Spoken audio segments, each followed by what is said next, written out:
over. They use the Tango to be able to kill the ward, but now Glitch is actually going to get caught here. He's definitely dead. That's going to be your first blood. TPD runs himself away, actually runs into the counter ward, but doesn't choose to try and eat it just yet. He's just trying to stay ahead of Shiki, who knows that rotation is coming in, but the Void slows him down even further, and he will go down. Trade-off there, 1 for 1, but look at the heavy rotations. Jesus, CDEC.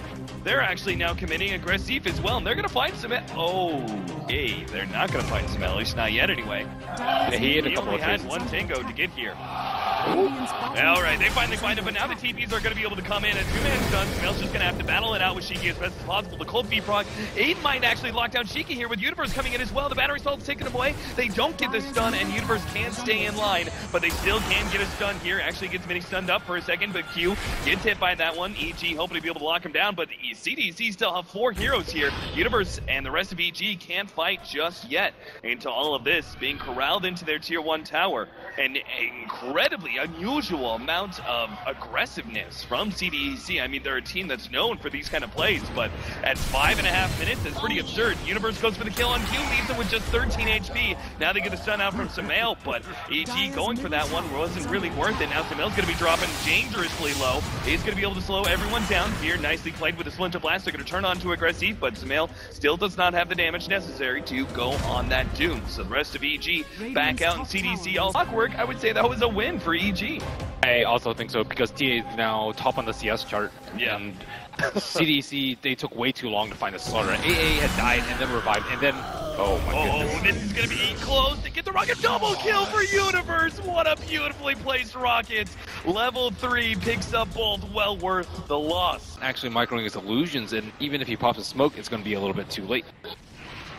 Carter comes forwards, is revealed, gets off the Hex, now Shiki makes it nighttime, and RTZ still has the Refraction. It's coming up in another 2 seconds, but the Finger of Death will be enough to finish him off. The question is, are they going to be able to catch these heroes? There's a lot of heroes committed for this one. Hookshot in, grab 2, Universe great setup, but he doesn't have enough mana for the cog. Splinter Blast comes forward, Garter is low, Sumail immediately gets zoomed up, and a great fight for CDEC. Looks like they may lose Garter at the last tick of that cold feet proc, but still, they shut down the Templar Assassin. Might even take some of the stack, though. This is risky with the amplified damage. Blast over the top. Shiki is going to be just barely clipped by that one, and he will fall because of it. Now Sumail surges forward. He's got that sprint. Going forward, trying to catch up to aggressive. He doesn't have Scorched Earth, and that means he's very susceptible to all this physical damage. But Q managed to slow down Sumail. Now he's got to get out of here, but he doesn't have sprint anymore. He just turns and fights aggressive as best as possible. Got the stun up. Goes for the kill. Managed to get the double stun and gets it in the end. Q now tries to finish off Sumail, but the right click is enough, and he's going to be turned around on as Arteezy comes in through the side. CDEC, all the aggressive plays in the world won't save you from that one. They had a dive. Nighttime vision from the Night Stalkers, so they shouldn't be surprised by this smoke gank. They're really getting punished, though, for the Broodmother. Carter's going to get picked off. They've had to devote so many resources on the side of CDC to help them after the poor early game. Yeah. So it was just that one AA that they committed for like 3 or 4 minutes, and in return for the Brood pick, they've had to manage Slardar's Blink Dagger. They haven't been able to keep AA from hitting level 6. They lost their mid T1 tower because they had so many heroes down there, and that's just going to lead to a super easy roach soon. XZ just gets bursted down. Nice positioning there for EG to actually take the CDEC tier 1 tower at that bottom lane, just to free up Roshan that much more. Shiki is going to be gone on here with the Winter's Curse and the amplified damage. That is such a sick combination. Later on in the game, when you have one in their jungle farming, they know that they're not smoking, and they can just completely take advantage of the other side of the map. Yeah, exactly. They just saw the Lich rotate into the jungle. Shiki is all alone in this middle lane. They'll quickly pick him off. Yeah, and I mean, due to the weak early game from CDEC. Do you think he should have gone like the armor builds, Shiva's AC on the? I think he just needed to be involved more. Yeah. Like the way that they played was just stacking the Brood completely. They went for a gank before him, but it was a little bit too kind of has his own way for the first 15 minutes of the game. Yeah, the pushing power of the Templar Assassin is coming into play with that Desolator and Refraction. CDC try and jump him, but he managed to blink back in time. Fierce now going to come forward, gets the Winter's Curse, catches Garter at the same time. They're going to go on to Q, trying to blow up both supports at the same time. Neither one is successful as Q backs away, and they get a really good Chains Frost. Looks like Sumail is going to go down because of that one. RTZ jumps forward, going on to Shiki, does manage to finish him off. No miss percentage chance there, but he'll lose his Aegis trapped in the side. Q is there going to try and get him before he can blink himself away, but He pops the refraction, Blink is up, over to the side, and doesn't look like CDEC even wanted to fight that Templar assassin even underneath the tier 1 tower and in that trapped area. They probably figure it's just a bad idea with most of EG still up. Dire's bottom tower is You can see, whoa, almost two-shotting him. RTZ comes in close quarters with that Lich, but doesn't quite manage to finish him off. That was a kind of waste of the Aegis, though. And we got him. One downside of the armlet is that you take the regen shotting people. Yeah, and you don't really have to worry about Hex or anything. Just like Desolator, there's a lot of very cheap value in the Crystallis. Maybe he doesn't fully commit to the Daedalus and just goes Crystallis and then MKB. Yeah. We're going to have a fight here in the bottom lane. Looks like Universe trying to get away with his Invis, but he's not going to make it. The Ice Blast clips a couple, and Universe does go down. PPD actually may survive, though. Earn for Nern. PPD still getting away. Shiki trying to catch up to Vision here, but they just continue to dive. They're going to lose their tier 2 in the top area. Shiki does manage to pick a kill, but as said, RTZ's just chopping away at that tier 2 tower, so the trade-off there, obviously to the favor of CDEC, but not dramatically so.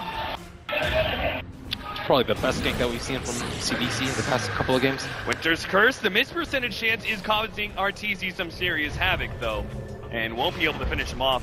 Looks like the Winter Wyvern managed to blink himself back. TP's out. Daytime ends, darkness is up, and hopefully they can pop Cheeky before he gets that off. I think he's actually the best target aside from Doombringer. Here it comes. Managed to actually lock down Aggressive inside of Cogs. They will just try and get out now. The Winter's Curse holds him in, and RTZ's going to commit for this kill. Does get zoomed up, but they manage to pick up kill towards the tail end. The Chain Frost bouncing around, though. They've already taken out Samael as well as RTZ. Looks like Universe is going to go down inside soon as the right clicks fall when in. Carter really committing for this one. He's going to take out for the Ice Blast Suitor or later. XD now coming forward inside of the web, trying to catch up to Peter. Lays down another one, and now pops the ultimate. PPD knows he's not escaping from this, just tries to buy as much time as possible. But another great situation. CDEC seemed to be getting really good Chain Frost. That was a sick impale by Carter. He hit, I think, 3 heroes. Get there now. Yeah, they certainly do. With all this minus armor, they take down Roshan so quickly. Cheeky's making his way in, but Roshan's already dead. Too late for the CDEC. Oh, no bother. Oh, bother. He throws out the Doom. They're going to try and make the initiation onto Samael. They actually control him pretty well, but Gardner is immediately going to be palmed. Now Universe blocks in. Shiki. Samael jumps in and gives away that Aegis. Not a problem. They're going to be able to easily win this fight. Now Aggressive finally makes his debut. He was stuck on the cliff for a while. Jumps under RTZ. Cold Embrace, and the Chain Frost actually bouncing around quite nicely. Q's still going to go down. Looks like Universe. He's trying to get enough distance to maybe get a Force Staff and live. Yeah, they can blow up the Broodmothers. The rest of the team surges forward. Aggressive. Defensive Blink. The third Blink in this team fight. And going to be locked in by the hook shot. That's going to be a total wipe. And EG, that looks to be perhaps the end of the game. And there's only 2 buybacks on the side of CDEC. Ouch, that's a painful blink. I don't think it would have made that much of a difference. I don't think Roche was in danger of being stolen by CDEC, but just a game of tragedies in the first phase. Yeah. Is that important to them? I will not disagree with that. Early game, White Clockwork will continue to be a top pick. I like the Lodestar versus the incoming Hex. They get the Shiva's initiation, but Smail's already got the sprint plus the BKB up. In fact, he turns around, gets a quick bash on Aggressive. Fear managing to get off the Winter's Curse with the AC coming in for the side. RTZ, he's going to be able to blow up a lot of these heroes unless he gets rolled up in that line, which is exactly what happens. The Cogs pushback does a lot of damage, but it's still not enough to finish up any of those heroes. Universe tries to save RTZ's initiation, but CDEC find the opening that they really needed. And finally, they get a good jump with nighttime. That's what Night Stalker was all about. A lot of respect to him. Now the deaths are like significant enough that like the Doom's gonna cool down by the time that Temple the Ice Blast actually kind of misses down, and Samael doesn't have a BKB. Oh dear, they're gonna be able to grab guard, and that'll be a free kill. But if they lose Samael for it, it's not really gonna be worth it. They throw the Lotus Orb on Samael, trying to protect him. Aggressive just needs the level death, perhaps a little bit more right click, jumps forward, gets the level of death. Aggressive finds the kill, but now he's gonna be hook shotted down. He's already lost his Broodmother ally. He pops a BKB and turns to fight Peter, but one right click just did no damage whatsoever. There's no way they can threaten any of these heroes enough. And EG just stay on top of Aggressive long enough to get that additional kill. CDEC, they found the original pickoff. Wow, that's slow. Didn't matter. So little do EG know that Aggressive does not have a buyback. He bought 2 Perseverances in hopes of completing his refresher. Well, the Ice Blast misses, but Universe may still be able to get the kill anyway, especially with that Lotus Orb. Shiki can't even turn around and avoid him. Slardar. I don't know if it would have killed him that fight. Yeah. But having 2 dooms is... Jump in, IQ. He gets the 4 staff out. Should be fine. Universe is actually out of mana now. So no more hook shots. Q! Oh no! He's gonna take out the rocket, it'll finish him off, and now RTC keeps pressing forward with all these cores down on the side of CDEC. They'll actually jump in Winter's Curse on XC. They'll finish off the last core of CDEC in quick fashion. And CDEC is the time to call it. Carter's the only one left alive. They have a buyback on the Broodmother, but EG, who knows, they can just take on these tier 4 towers. Looks like evil geniuses. We're gonna have perhaps a rematch of ESL 1 Frankfurt just before a TI. Different rosters, different teams. Oh, CDC are still gonna try and fight this one. They managed to get the Ice Blast out. The Doom goes out. Svail immediately gets a bash on Aggressive.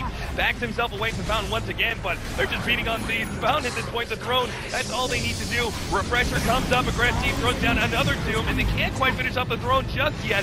The Male gets cold embraced up. He's gonna be able to turn and fight for the Throne. 250 HP. Go for it, the Male. Go for it. He needs one more. Can't quite get it. 45 HP. Universe gets it in the end. And EG win it in clutch fashion. You knew they had this game all along, but CDEC just decided to make the ending a little bit more climactic.